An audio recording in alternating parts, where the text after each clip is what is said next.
What's up, basketball fans? Welcome to the Warwick Report. It's time to talk about the Toronto Raptors and why they may already have an idea of who they want to draft. So for today's video, I'm going to be going through some of the reasons why I believe this to be the case. I'm also going to be talking about two players who I think the Raptors may target at the 13th spot as well. So if you're ready to watch this video, make sure to give it a thumbs up. If you wish to hit the subscribe button as well, that would be very much appreciated. So with that being said, let's get into today's video. Now, there are several reasons why I believe this to be the case. When you take a look at Masai Ujiri and what he has done in the past in terms of his draft picks, he hasn't just started scouting these players a season or two prior to the NBA draft.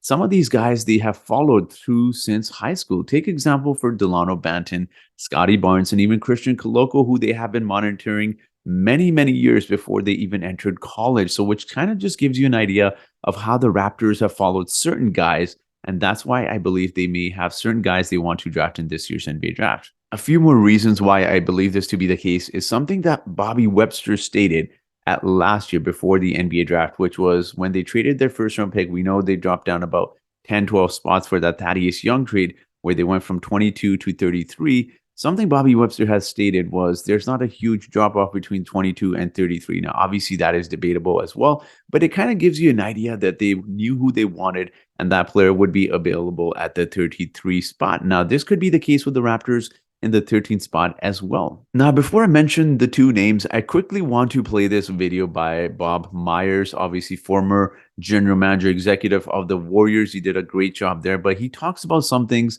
And I'll explain why I think Masai Ujiri will draft these kind of players in this year's draft as well. Whatever they know he does well is gone. So that's where you need to check as many boxes as you can. Even shooters. We played some great shooters in the playoffs and have neutralized them. Because if that's all you can do is shoot the three, then you're not necessarily the weapon that we sometimes make you out to be in the regular season. That 2 feet of space you had in the regular season is 2 inches. And you watch how many players cannot make a shot in the playoffs and shoot 42% in the regular season. It's not the same thing. So why does that matter? The more dimensions you have to your game, the harder you are to take away. Shoot the three, get fouled, get to the free throw line, drive to the basket. Now, I know Masai Ujiri has been mocked a lot this past season. Look, understandable. He has made a lot of issues. He has created a lot of problems. Let's just say that for the Raptors in terms of lack of shooting, a lack of playmaking as well. But when you take a look at something that Bob Myers stated, which really caught my eye, was when you take a look at playoffs, for example, and you have shooters, you're able to shut down shooters. Yet what has Masai done in terms of the type of players he has drafted? He has found players, obviously might not be the most offensively talented players, but they do a lot of different things, and you do need these kind of players as well. Let me use a good example from the Sacramento Kings. The Sacramento Kings gave up a first-round pick and I believe a second-round pick for Kevin Huerter. Now, Kevin Huerter was a great part of their season and obviously an amazing three-point shooter. But come playoff time, you saw how they were able to shut him down very well, and he wasn't really contributing in different areas because shooting is one of his main strengths, and that's about it. So that's why when you talk about some of the players the Raptors have drafted, and even who I will mention shortly, there's a reason why the Raptors do the way they think they do. They find guys that are good defensive players that are able to do multiple things on the offensive side, like dribble the ball, attack the basket. Obviously, shooting isn't there, but shooting is something I personally believe you can work on. Like OG Anunoby, they have worked on him as well. So let's talk about, with that being said, guys, let's talk about the first player here who I have in mind. Now, the first player I think the Raptors will definitely target, and this is a player, yes, I have been stating for quite some time on this channel, is Rayon Rupert. He played in the NBL, in the New Zealand and Australian League as well. He's listed at 6'6", with shoes. He's about 6'7", 7'2" wingspan. He's going to be 19 by the time he gets drafted. Now, why do I believe the Raptors will be targeting someone like a Rayon is for several reasons, and just like how they mentioned in the video. Now, I actually caught a YouTube video recently, and it had a lot of positive things to talk about, and I'll play it for you guys here, and I'll let you kind of just soak this in a little bit, and I'll discuss it as well, and why I think Rayon would be someone the Raptors will target. Everything we had heard about Rayon was that he's this Kobe Bryant type worker. Like, you're not going to believe it. And, you think some of that's bullshit. You're like, oh, of course he's going to get here. Man, like, if every NBA team that calls, I just say, I know this is hard to believe. The hardest worker you're going to have is, if you draft this guy, is going to be Rayon. Really? It just is.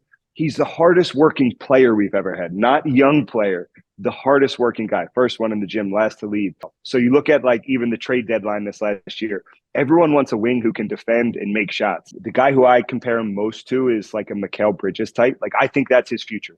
So some of the things that were said about him in this video was obviously his ceiling, someone like a Mikal Bridges, also his dribbling skills, him being a really hard worker, and those are qualities you absolutely want in NBA players. Now, this is something I mentioned in my last video is the Raptors could definitely target a guard. I know people will say, well, they need guards. Why would we be drafting someone like a Rion? We have already too many of these guys that are 6'6", 6'7". We don't need any more of these guards. One of the reasons that was mentioned in that video was take a look at how hard it is to find 3-and-D guys. Yes, the Raptors do have OG Anunoby, at least for the time being.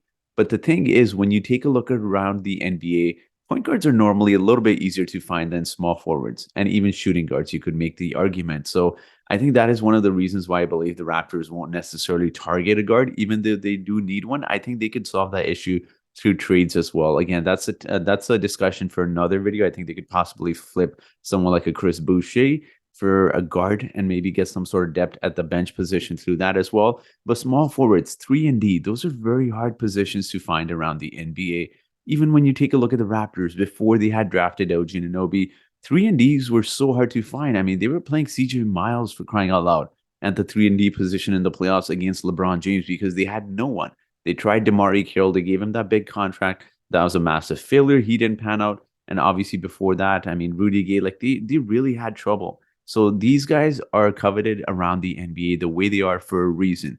3-and-D are very hard to find. And the ironic thing about this is Rion actually says he's a shooting guard. So despite being 6'6", 6'7", it would be amazing to have a shooting guard at that height because we know the Raptors for the last couple of seasons, Fred and Gary have been the backcourt, and they're a little bit undersized. Let's be honest. They are a little bit undersized, but even before that, it was Fred VanVleet and Kyle Lowry, two very undersized backcourt as well. So having someone like a Rion who's very quick on his feet, who can guard some of the fastest point guards he's played against, he does a very good job. And again, he's a hard worker. What does that tell you about Rion as well? So again, I've got one more short clip I quickly want to play for you guys because you may not take my word for Rion, but this is someone who has seen him work out and see what he has to say regarding Rion. I've seen Repair work out maybe 15 times over the last month or so.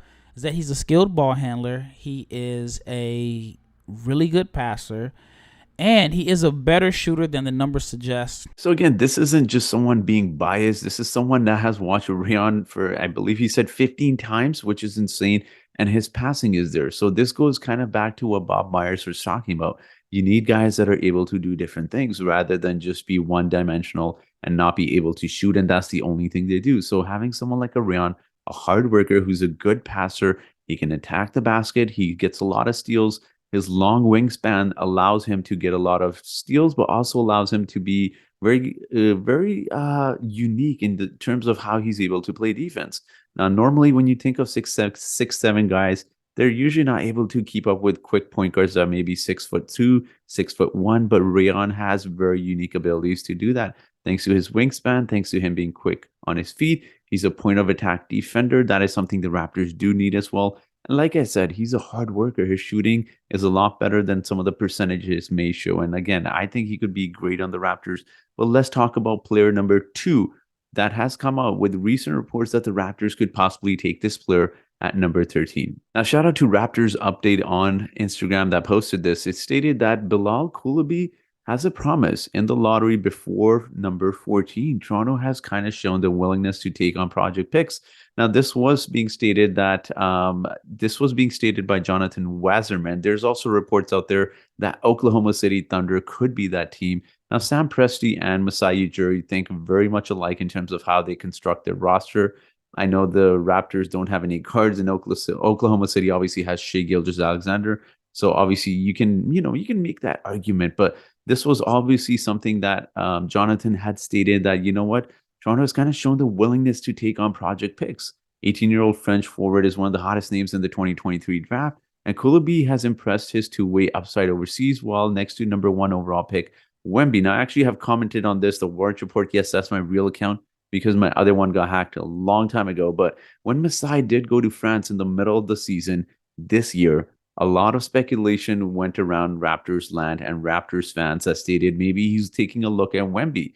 Ideally, we actually did not realize he may have been scouting Bilal this entire time. I'm sure he has already taken steps way before to watch Bilal as well. But for all we know, that was probably the reason why he went to France to watch him. Obviously, Bilal, a teammate of Wemby as well. So very interesting news there as well. And of course, the day after he says this is Jonathan who stated this. There's a mock draft that has the Raptors selecting Bilal. So Bilal, in terms of how he's a little bit more different than Rayon, he's 6'8".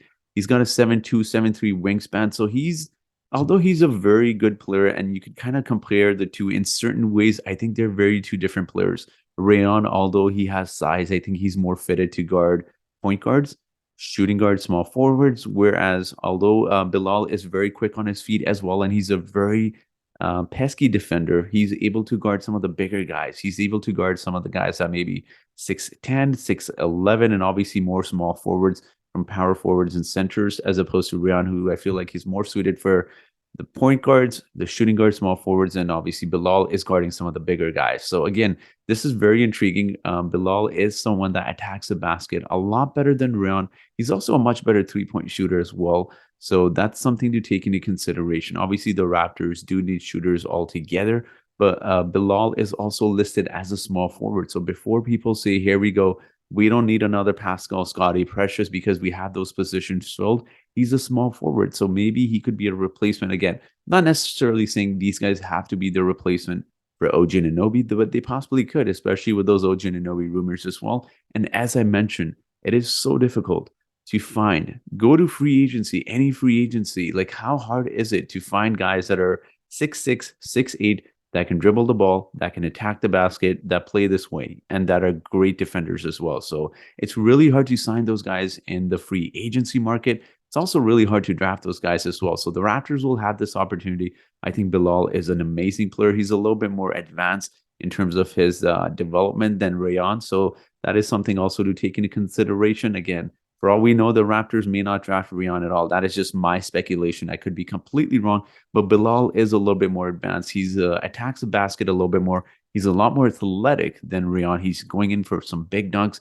He also blocks his shot a little bit more as well. His athleticism allows him to do that. So again, I'm personally very excited about this draft. I think the Raptors could do something special. I know every fan must want the Raptors to draft a guard, given how this season went, and maybe more shooters. But just given what Bob Myers had to state, and just when you think of the way the NBA has been trending as well, I'm going to make one bold statement. I know besides Steph Curry, guys, a few seasons ago when the Warriors won the championship, when you take a look at the championships for the last 10, 13, 14 years, who has been the main player? It has usually been a shooting guard or small forward. Small forward for the most part. Kawhi Leonard, the LeBron James, Kevin Durant, even when he was obviously on the Warriors there. So look, you can take some credit away from Curry, but you got Kevin Durant, that was the main offensive flair, and it was Kobe Bryant in the late 2000s. So again, the question kind of arises, like, I know it's going to be a painful development period where the Raptors will draft some of these guys and they won't be able to contribute offensively right away as opposed to some of the other picks.